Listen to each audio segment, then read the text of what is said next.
It's 2:47 a.m. You've counted the cracks in the ceiling, twice. Your alarm goes off in 4 hours. You already did the math, again. Somewhere between an argument from 2019 and a bill you still haven't paid. Your brain decided sleep was optional tonight. Why does this always happen at the exact same hour? And why can you never just turn it off?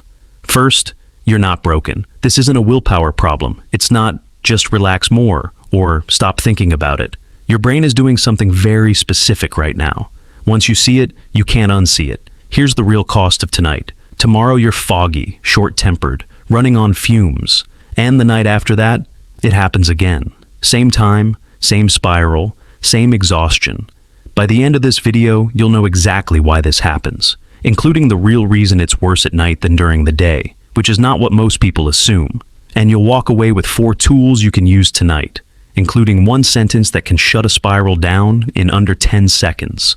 I make videos every week about the stuff going on in your head when it's supposed to be quiet. This is one of them. Let's get into it. So what's actually happening in your brain right now? During the day, you're basically a fortress under siege, in a good way. Meetings, texts, a coworker narrating their weekend in real time, traffic, a grocery list, someone asking if you saw their email. Your brain is so busy fielding all of that, it doesn't have spare processing power for anything deeper. Then you turn off the light. No phone, no noise, no task left to hide behind. And your brain does something almost mechanical. It goes looking for whatever you didn't finish, not to punish you, because that's genuinely its job. Think of every unresolved thing in your life as an open tab, the awkward text you sent, the review coming up next month, whether you actually locked the car, 40 tabs running quietly in the background all day, each one draining a little battery. During the day, new tabs keep opening on top of the old ones. You never get around to closing most of them, but the second the inputs stop, the second nothing new is competing for your attention, your brain snaps back to whatever's still open. The conversation you didn't finish, the email still sitting in drafts, the comment that maybe came out wrong. None of this is new information. Your brain has just been waiting for enough quiet to bring it up, and there is no quiet like 2 a.m. So that's the what. Your brain isn't malfunctioning. It's catching up on unfinished business at the only time you're not too busy to hear it. But that still doesn't explain why it hits so much harder at night than it would during a quiet Sunday afternoon.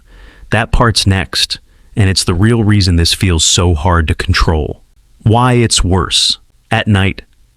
Most people think 2 a.m. thoughts feel bigger because it's dark, or because you're alone, or because your mind wanders. That's not quite it.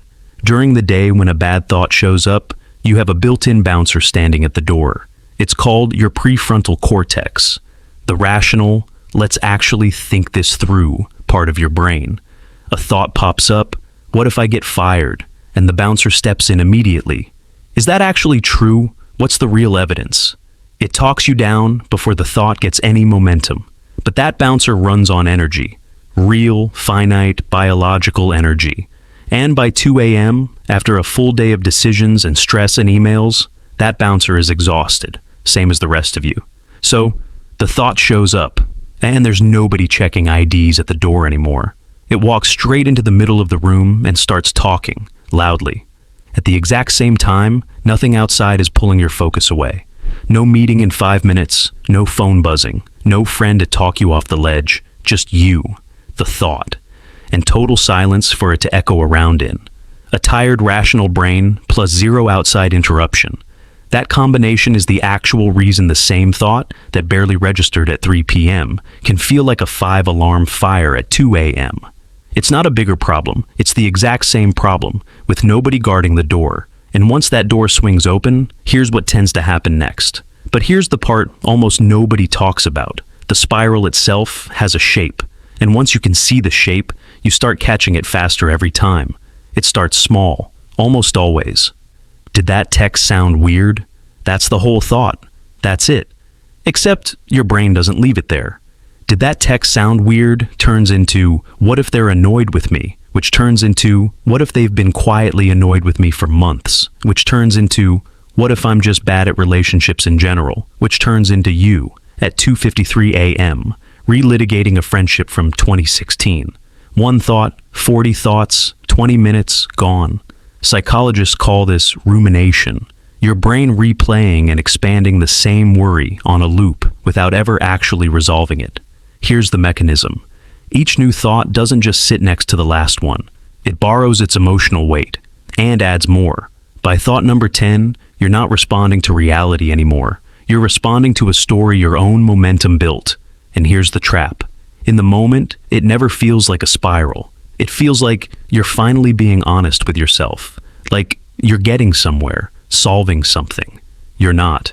You're just adding cars to a train that already left the station with no destination programmed in. So, how do you actually get off the train? 2 ways, and you can start tonight. Fix number 1, the brain dump. Keep a notebook by your bed. Actual paper, not your phone. A lit-up screen is the last thing your brain needs at 2 a.m. The moment a thought starts looping, you write it down. Not neatly, not in full sentences.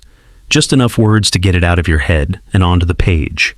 Here's why this works. Your brain keeps replaying open loops because it doesn't trust you to remember them without help. The second you physically write it down, you're telling your brain, I've got it, you can stand down now. That single act quiets a surprising amount of the noise. Fix number 2, the worry window. This one sounds almost too simple to actually work. Pick a fixed 10-minute slot earlier in your day.